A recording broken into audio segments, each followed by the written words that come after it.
Kapag nakialam ka or nagbigay ka ng isang unsolicited advice sa isang lalaki, parang pinangunahan mo na sila na hindi nila alam yung ginagawa nila or hindi nila kayang gawin ito na mag-isa. Hi, welcome to part 2 of book review of Men Are From Mars and Women Are From Venus.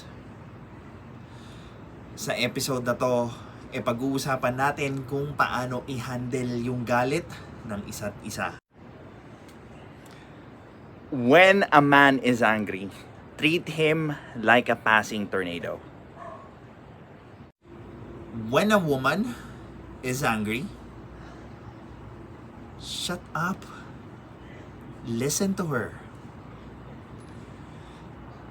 Pag ang lalaki galit, ang makakapagpahupa lang ng damdamin niya panahon. Give him time to fix their own shit. And manonotice mo, after nila ma-figure out yung problema nila,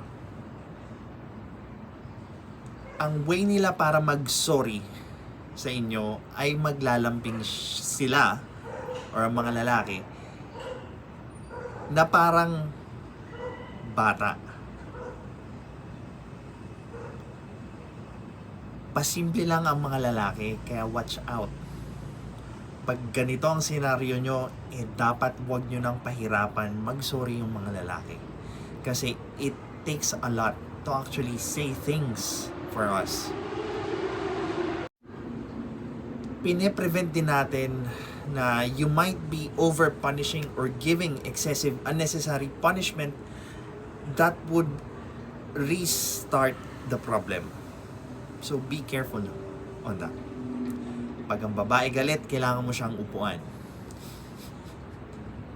Hindi yung upuan na iniisip nyo. Ibig ko sabihin, upuan, ibigyan mo siya ng masinsinang atensyon kasi kailangan niyang mag-vent out. Damhin mo yung pain niya by listening.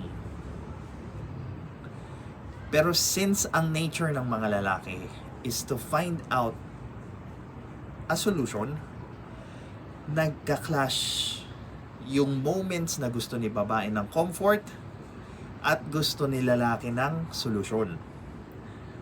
Now, the most effective way of dealing with this scenario is to ask your partner, what do you want?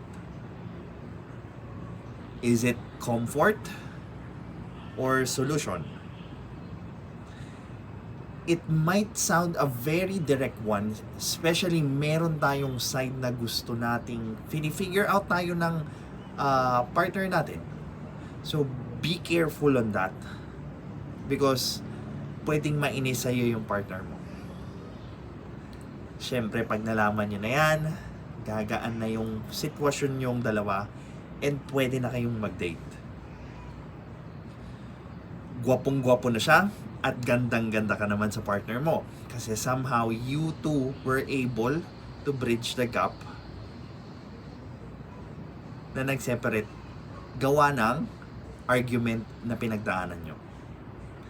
Nagkakaintindihan na ulit kayo. Ay, sabi sa inyo, after nyo mag-date, mekos-mekos na yung andis ng jowa nyo.